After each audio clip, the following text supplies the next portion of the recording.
No, because I know you go rogue. No. At my dad's shop, we did this. Her handprints over, like, by her own self. Put your hand down. Push flat. Lay it down. Yeah. Ooh, there it is. Good job. We're all gonna do the same hand. Naturally. Matchy match. You ready? Very good. My hand. Okay, are we ready? No humidity, it sucks all the moisture out. I'm gonna write something. It's gonna say pooping.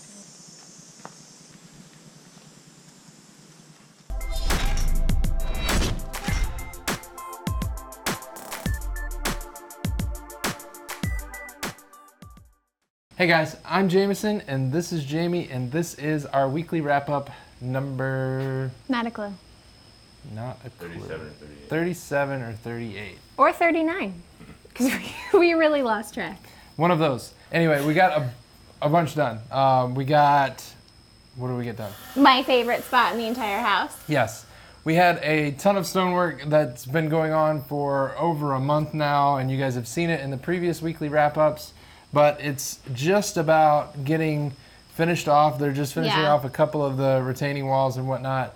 But it looks amazing. The stone is from Environmental StoneWorks, and the name of it is Mountain Ledge. And the color is slate. I don't think we could have picked a better stone for this And it just project. looks amazing in this little cave-like nook.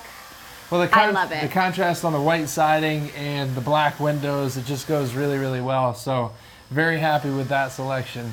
Make sure you check out Environmental StoneWorks for more info on that stone and all the other selections that they have. We also started working on some bathrooms, and we've gotten quite a ways. We started laying tile in Braden and Madison's bathrooms. Yeah. Which turned out really cool. Braden's bathroom is like a basket weave pattern. And I forget what the Marola Retro Hex. Retro Hex. It's like a hex tile, and then it's got these like trapezoidal tiles that go around it and form this basket weave pattern. Yeah, it turned out awesome, and it has this like kind of cool like rustic-y almost Yeah, it's feel like a to rustic the tile. black wood look tile. So very, very cool and perfect for a growing boy's bathroom. We went with a marble hex tile in Madison's bathroom. It's Little a smaller, teeny ones. It's a smaller marble hex, and then it's got like gray, smaller miniature tiles all around it, and it's just a really cool. Yeah, it's really a fun cool little tile. bathroom floor for her, and I don't know. I think it turned out really good. We got a lot of tile done, and then we did the tile in our master bathroom this week, which was nerve-wracking to say the least. So we ended up doing that linear drain in our bathroom, and it actually kind of worked out with a tile that I picked, not even on purpose. It just happened to work out that the linear drain, like the way the pattern was in the tile, we were able to like remove just like two little rows of teeny tiny tiles. Yeah. And it kind of like worked out perfect. So we actually started on the drain and made the cuts for the drain first, and then we took the rest of the floor off of that line. Yeah. Yeah, essentially what she's saying is that within our tile we had these two dark lines around the marble, and we used those dark lines for our drain line so that it would basically make that drain disappear, and it worked out really well. Yeah, it did. It worked out really, really good. So before that, we wrapped up the waterproofing. We did a bunch of Schluter-Curdy stuff to make sure that we got it all watertight. I wanted all the tile floors to have a seamless transition with the wood floor. So the way that the shower worked out with it sloping down this way, it then comes down to the level that all the other floors in the house are. So it was at the perfect height. It worked out perfectly. Yes. Like all the tile matched up perfectly with the height of the wood floor, which I was very, very happy with. Yeah. So we also started working on the shower inserts, or the shower insert for Braden's shower, and the bathtub shower insert for Madison's shower. And we went with a product from Home Depot. It's called, it's by Delta. It's Delta Upstyle acrylic insert. And the reason we went with that was because it's super simple to install. It goes up fast. It's a lot more affordable than tiling. But then you get to tile that little, the little channel in it, so it kind of makes it look more custom, and it makes it a little fancier. Yeah, well, so it's got a recessed channel in it where you can stick some tile in there, and it actually works out good because you can choose what you want to match your floor or to match whatever you got going on in the bathroom.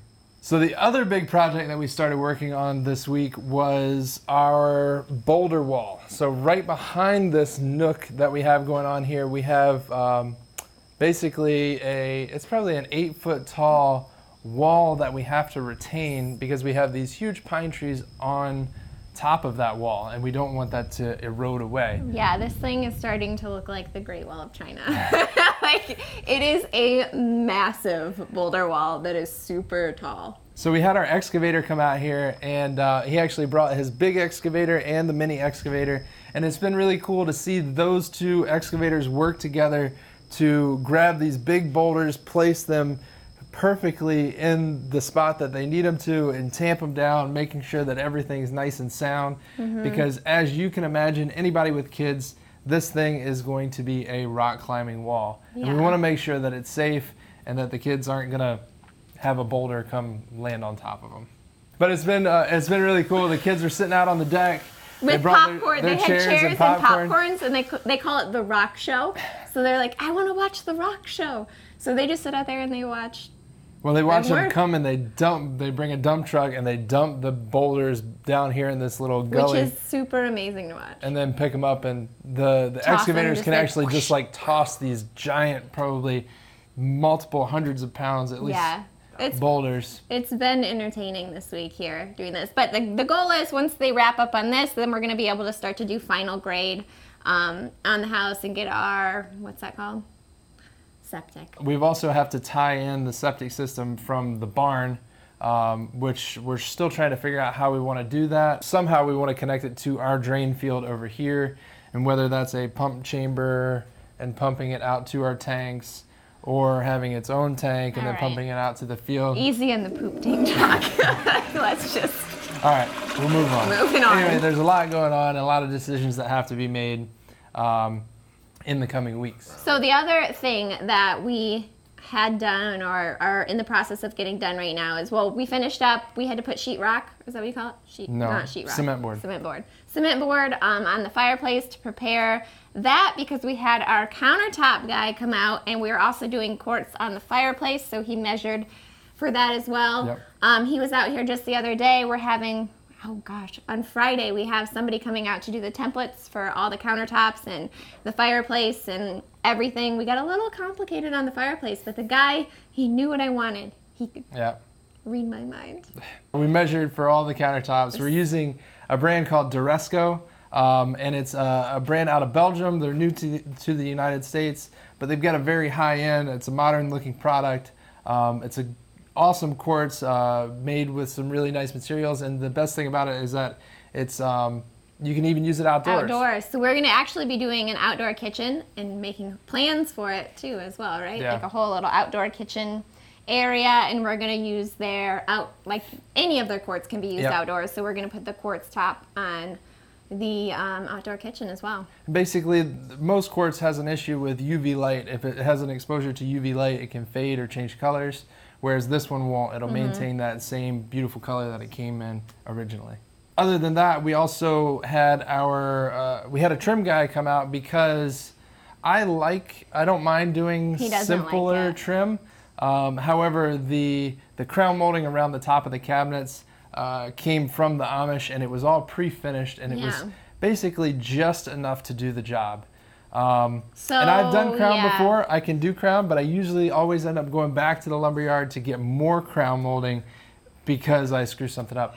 And this is all finished very nice. And we didn't do it. We hired somebody to do it. It was worth the money to have somebody do it right. And he did a fantastic job. Like, it is beautiful, and the laundry room he got it all up in the laundry room, and it looks fantastic.